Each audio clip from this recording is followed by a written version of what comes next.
essa questão política, né, que a polícia tenta entender se houve ou não essa pressão, a delegada da Polícia Federal, ela questiona o presidente do BRB sobre uma agenda apreendida no BRB durante a primeira fase, ali no dia 18 de novembro de 2025.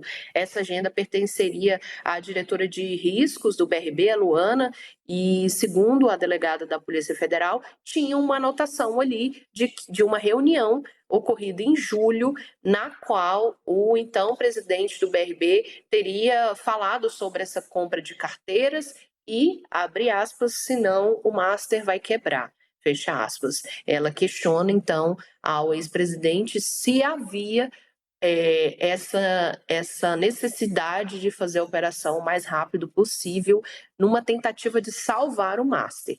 Eu acho que a gente já tem esse trecho aí, né, Nath, para passar aqui? Acompanhar. Me explico, né? A minha dúvida e que é porque, como tudo aconteceu muito rápido, dá a impressão nítida de que o senhor tinha a impressão, assim, um pressentimento de que o Banco Master poderia quebrar antes da realização do negócio. Havia essa preocupação com o senhor de realizar o negócio de forma acelerada, o mais rápido possível, para evitar que houvesse a quebra do Banco Master? Doutora Janaína, a gente cumpriu todos os prazos. A operação em si... Mas o senhor sabia que se o Banco Master não arrumasse... Ele tinha problemas de liquidez, né? Conhecidos, o próprio dono do banco acabou de se levantar daqui falando dessa dificuldade. O senhor também detinha esse conhecimento? Ao longo do processo de instrução e das diligências, nós passamos a ter uma visão mais clara do fluxo de caixa do Master. Mas veja, se ele ia quebrar ou não ia quebrar, no final seria um problema dele, né? Ou seja, o BRB nunca teve um compromisso ou qualquer ideia de viabilizar uma salvação do Master. Porque, veja, se assim fosse, por que a gente tiraria 51 bilhões de ativos? Ou seja, o modelo de negócio, desde o primeiro momento que o BRB anunciou, em 28 de março, nunca envolveu uma compra total do Banco Master. Naquela primeira proposta, que era início do processo de auditoria, nós já estávamos eliminando 23 bilhões de ativos. Com o avançar da auditoria, isso evoluiu para 51 bilhões.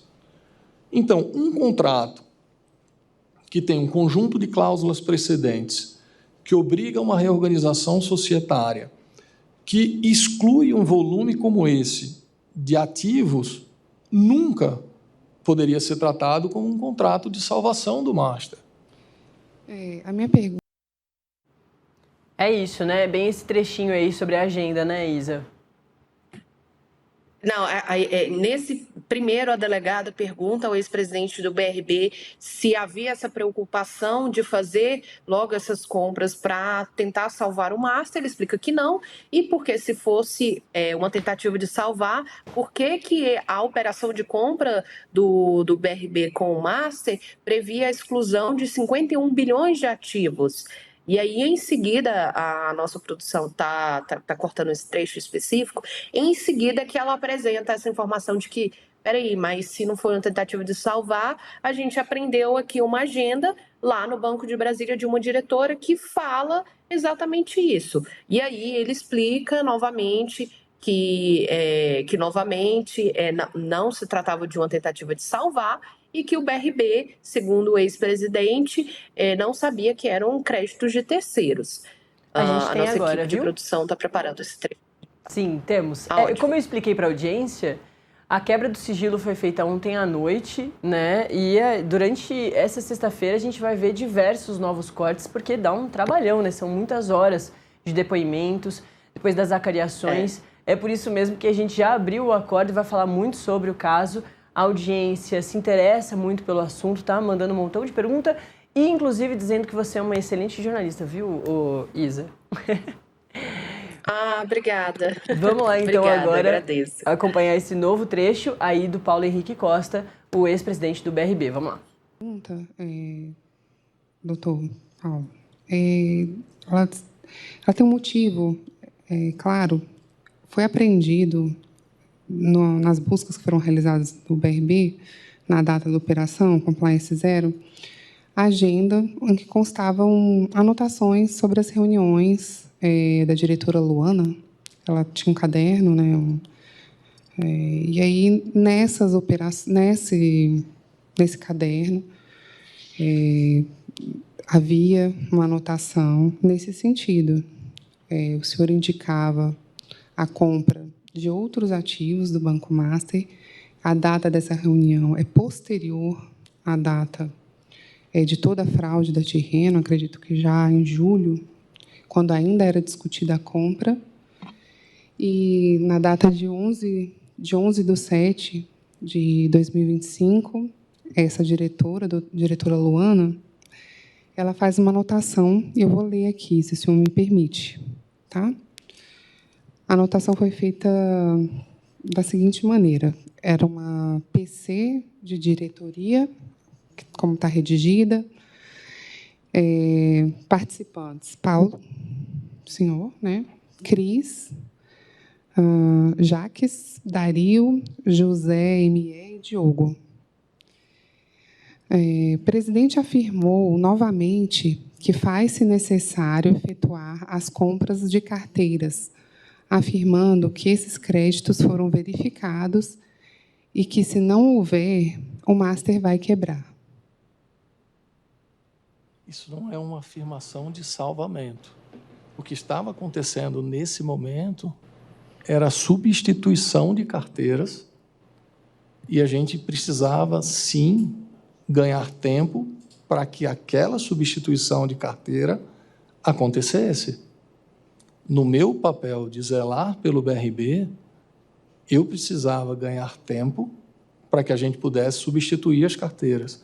Se a gente olhar essa data, a gente está no meio do processo de substituição de carteiras. Então, todas as sessões que nós fizemos ao longo desse período, eu vou chamar final, elas tinham dois objetivos: cumprir o nosso objetivo de mudar a carteira do banco, de aumentar a rentabilidade, que está previsto no planejamento, e dois, permitir que a gente fizesse as substituições. Ô Isa, você já vai comentar esse novo trecho, mas acho que é sempre bom da gente reforçar que é isso, é um número grande aí de horas de depoimentos, é um assunto extremamente complexo, então é sempre bom da gente reforçar aqui para a audiência que está atenta, se interessa pelo assunto, então já entende mais ou menos do que se trata, mas é sempre bom da gente tentar deixar o assunto um pouco mais simples, né? Basicamente, a gente vê o ex-presidente do BRB, que era o presidente em toda a época dessas operações, da compra desses créditos podres e também do interesse do BRB de comprar o Banco Master, que já tinha nos bastidores toda uma atmosfera de pelo menos que as operações eram mal feitas e já tinha um entendimento de muita gente de que havia fraude ali. Então, por isso que é quase flagrante para a Polícia Federal o entendimento de que é estranho o BRB querer comprar um banco que tinha aí uma atmosfera estranha, de operações estranhas. Só para a gente, acho que é sempre importante isso, a gente reforçar, porque é tudo muito complexo, né? Mas agora você vai traduzir um pouquinho do que o Paulo Henrique Costa falou aí nessa sonora específica, ô Isa. Exatamente, Nath. Lembrando aqui, porque quando veio a público essa questão BRB Banco Master, ali em meados de março de 2025, do ano passado, quase um ano atrás, o que o BRB fazia naquele momento era o anúncio da intenção de comprar o Banco Master. Então, seria uma aquisição de 58% do Master. O então presidente do Banco de Brasília, o Paulo Henrique Costa, defendia que o BRB ficaria com os ativos bons do Banco Master e excluiria esses que são os ativos podres que não têm liquidez, ou seja, não tem valor. Então, naquele momento, era isso que se sabia em relação ao BRB e Banco Master. Com o avançar desse processo, uma cobertura intensa pela mídia também, e uma expectativa do que ia acontecer, o BRB, ao mesmo tempo, contratou uma auditoria e retirou, segundo o ex-presidente, 51 bilhões de ativos que seriam podres do Banco Master e ficaria só com 20 bilhões de ativos, pagando ali em torno de 2 bilhões de reais por esses ativos, por essas carteiras. Aquilo era o que se sabia no início do ano passado. Depois é que veio a público que o BRB já estava fazendo operações com o Banco Master, assim como fazia com outras instituições, mas num volume um pouco maior. O BRB, depois, agora, né, a gente ficou sabendo que o BRB, na verdade, comprou aí aproximadamente 16 bilhões de reais em carteiras repassadas pelo Master. E o que a investigação apontou é que desses 16 bilhões, aproximadamente 12 bilhões vieram dessa empresa que é apontada como empresa de fachada, a Tirreno, que foram repassadas integralmente pelo Master ao BRB. A Polícia Federal aponta no inquérito que embasou essa operação Compliance Zero que a Tirreno foi criada para fazer essa operação do Banco Master, que foi criada com essa única finalidade. Então, são duas coisas diferentes, né? Lembrando aqui. Então, é a operação de compra do Banco Master, que foi barrada pelo Banco Central, e em um segundo plano tinha essas operações de compra de carteiras de crédito que o BRB fazia do Banco Master. Então, depois que se descobriu que esses 12 bilhões eram ativos, no mínimo suspeitos, vindo dessa Tirreno, que agora o ex-presidente do BRB diz que não sabia que eram créditos de terceiro e que acreditava que estava comprando os créditos diretamente do Master, como já vinha fazendo desde 2024, esses créditos da Tirreno dos 12 bilhões, o BRB pediu nesse processo a substituição, ou seja, identificou que havia algum problema, pediu para o Banco Master fazer essa substituição. Segundo o que se sabe até o momento, o BRB conseguiu substituir 10 bilhões de reais em ativos. E aí o que todo mundo quer saber é o seguinte, e os outros 2 bilhões de reais? Como é que o Banco de Brasília vai fazer para recuperar esse dinheiro, já que o Banco Master foi liquidado, né? Durante a criação, o Daniel Vorcaro até chega a afirmar que só não foi pago esse valor porque o banco foi liquidado.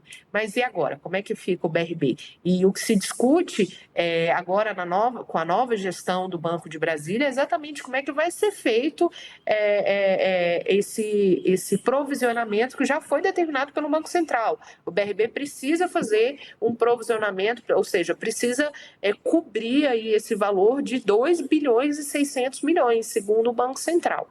Então, é uma questão que o BRB ainda precisa resolver e o novo presidente, o Nelson Antônio de Souza, que foi presidente da Caixa e assumiu o Banco de Brasília após a Operação Compliance Zero, está tentando resolver aí essa questão. Já colocou alguns ativos possivelmente no mercado para poder capitalizar dinheiro. Existe a possibilidade de um aporte do acionista controlador, que é o GDF, e esses são os próximos passos, né, para saber como é que vai ficar essa questão. E a Polícia Federal se concentra em investigar, afinal, o BRB sabia ou não que estava comprando essas carteiras de terceiros, que depois se provaram carteiras falsas. Perfeito. Isadora Teixeira, da Grande Angular, colunista aqui do Metrópolis.com, que sabe tudo desse caso do Banco Master e também, principalmente, dessa primeira fase aí, que investiga também o BRB, o Banco de Brasília. Isa, volte sempre, viu? A gente certamente vai voltar a conversar sobre isso nas próximas semanas. Valeu, hein? Um ótimo trabalho.